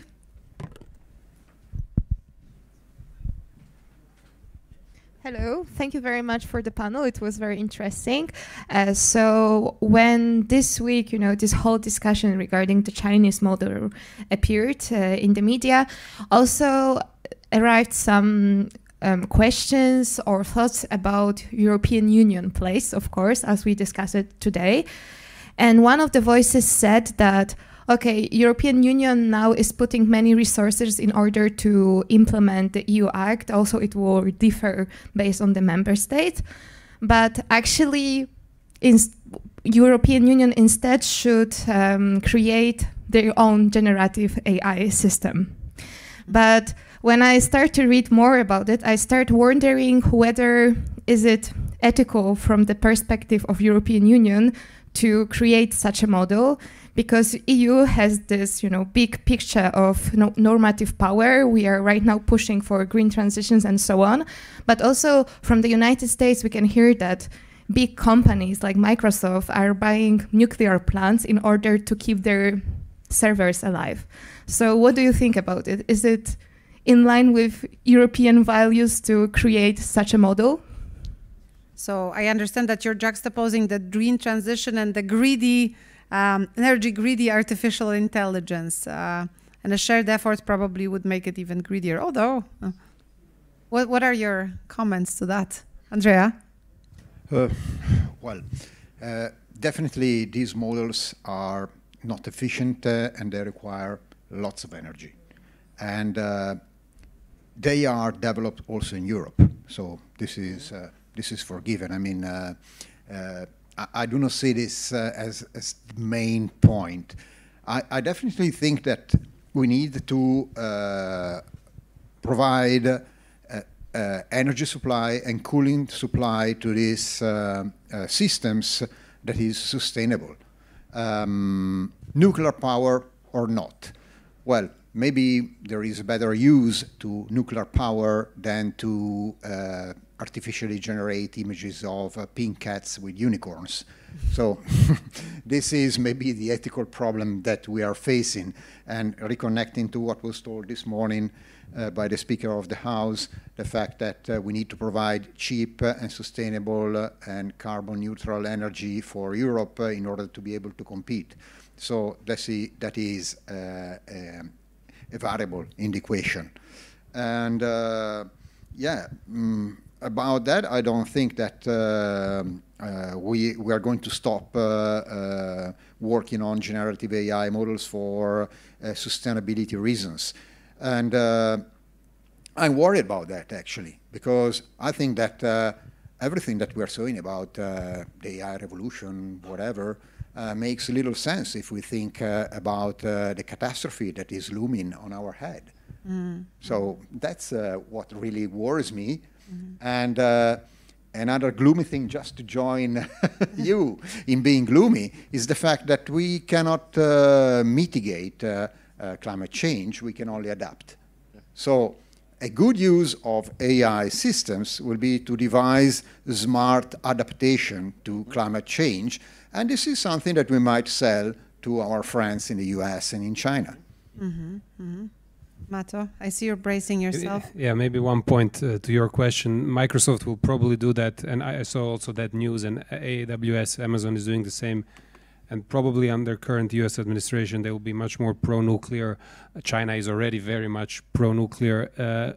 In Europe, you would be surprised. I don't know how many of you have caught that news. Who is one of the biggest actually players in providing these data centers for the European, let's say, to host the European cloud, and it is one of the let's say associated partner to our European University Alliance, where we have a partner from Germany, from a small city of Heilbronn, and I bet that most of you have not heard of this city and don't know where it is, because it's really a small place, 1 hour drive north of Stuttgart. But Heilbronn happens to be the global headquarters of fourth largest retail company in the world, roughly. So you have Walmart, you have Amazon, you have Costco. Number 4 is, anybody want to venture a guess? Schwarz Group, exactly. And Lidl went all in into building these big data centers and infrastructure. And your question is amazing, and I don't know how to answer it, honestly, but this is a question for Mr. Schwarz. How exactly Lidl attempts to be competitive? By the way, that business started just like AWS was started initially to provide services for its own group, but then they started, now SAP, German SAP in Europe is mainly on Lidl-built data centers. So if I was Mr. Schwarz, I would be very much thinking exactly about your question. How is Germany, with its current, let's say, philosophy on energy, going to be competitive? And will it be competitive? Because as we all know, computational power requires a lot of energy, and Germany has decided to completely abandon nuclear for other sources of energy. Whether this will be feasible, sustainable in the future, I don't know. It's a great question. Well, I would add to it that regarding the costs, right, of training, fine-tuning, and then using model, what China has brought to our attention is quite interesting. It does not mean that this is not an energy-greedy technology, AI or generative AI. It just means, though, that perhaps it can be slightly lighter than what was expected, and it was also announced right recently. So that is a bit of a, I would say, shift in the whole dialogue, in the whole discourse.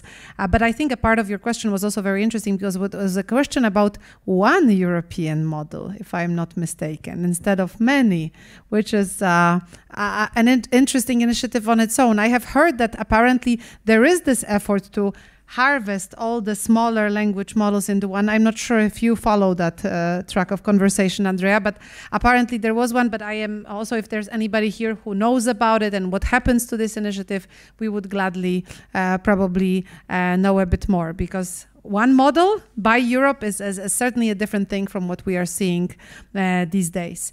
Any other questions or comments on your side? Thank you.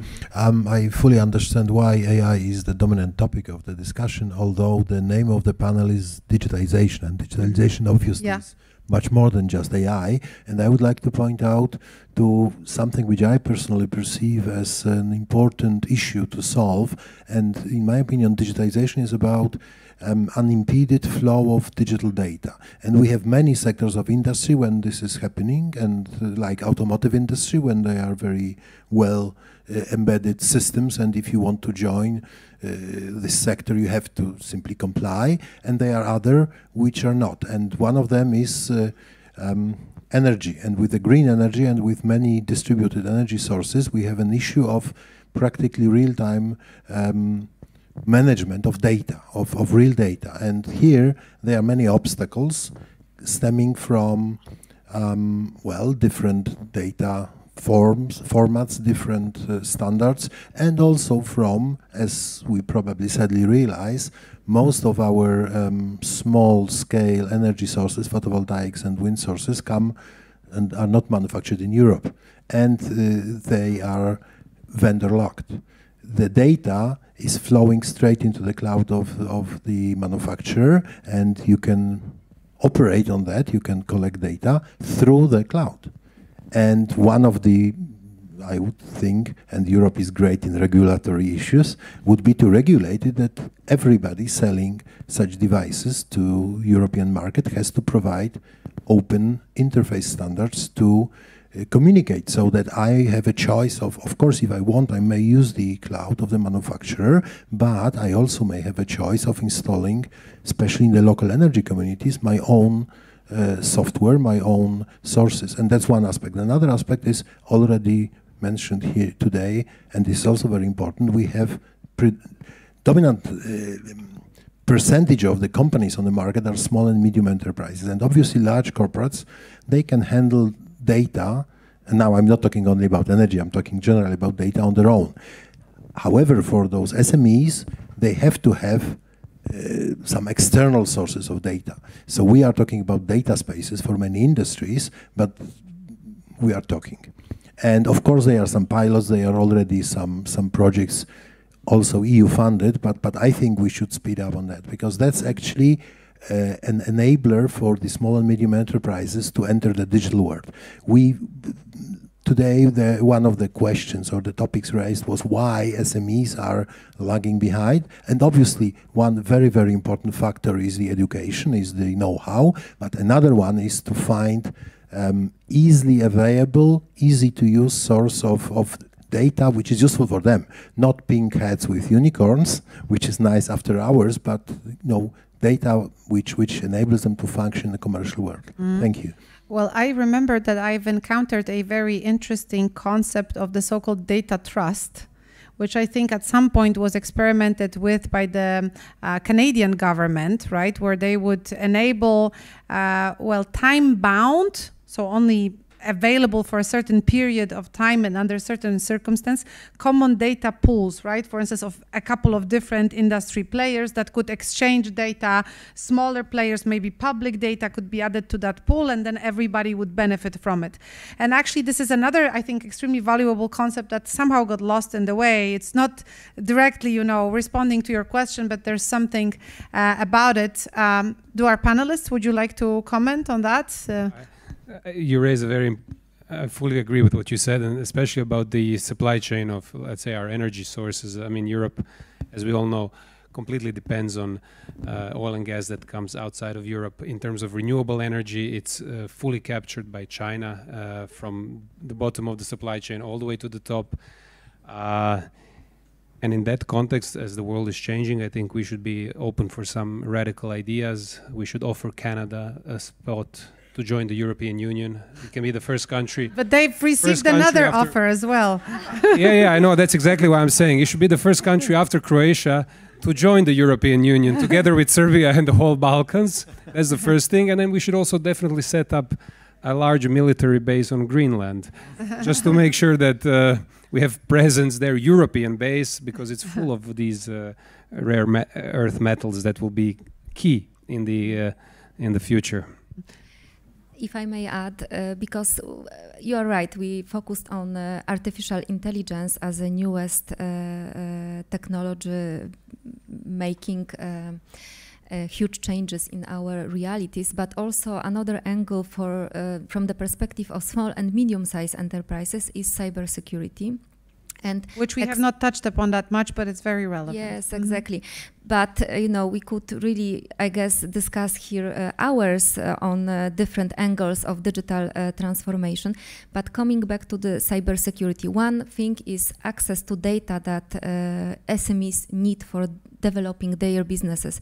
We are not speaking about international scale. We are just speaking about SMEs that are backbone of our economies in Poland, in Europe, that can benefit from having access to data, and they know how to use this data in their daily businesses. But on the other side, this is the cybersecurity, so secure data, secure access. And this is also a big question for cohesion policy, for structural funds, but also for state policies regarding digital transformation, digital policies, how to make small and medium-sized enterprises secure and resilient, because I know about such cases that some companies even don't know that they were attacked by cyber attackers, by cyber not terrorists but criminals. Yes, so basically they even don't know, they even don't realize. And there were some analyses made by in Poland by one of the public institutions, from which it looks like the small companies really see the cybersecurity still. So we are speaking about AI, but cybersecurity is also something absolutely not understood by small and medium-sized enterprises, and not understood to such an extent that this is really an investment. They still think that this is a cost. And we are wondering how to make a change. And one of the idea was to make a program nationally co-financed or even financed for some group of companies, smaller companies, that they can get a kind of insurance when they are attacked. So they go through the certification, cyber certification, and if something happens, they have a kind of an insurance. So this is a interesting concept to develop, because this is just the beginning. I think that after years we will have better knowledge and understanding that this is so important to be cyber resilience and to really protect and invest in the cyber security. Thank you so much. Just circling back to AI for a second, Mato mentioned China. I find it actually quite peculiar and funny in a way, although it's not so funny, that US has made such a big effort to ban TikTok because of data, because of security issues, because of privacy of data and how the data flows. And then China comes up with DeepSeek, and voluntarily all Americans are querying this model. And the servers are in China, not even in the US, like with TikTok. So that was a smart move. I think we have time only just for one more question. Yes, and it's there. The question is there. So the mic has to fly to you, and we are ready to respond.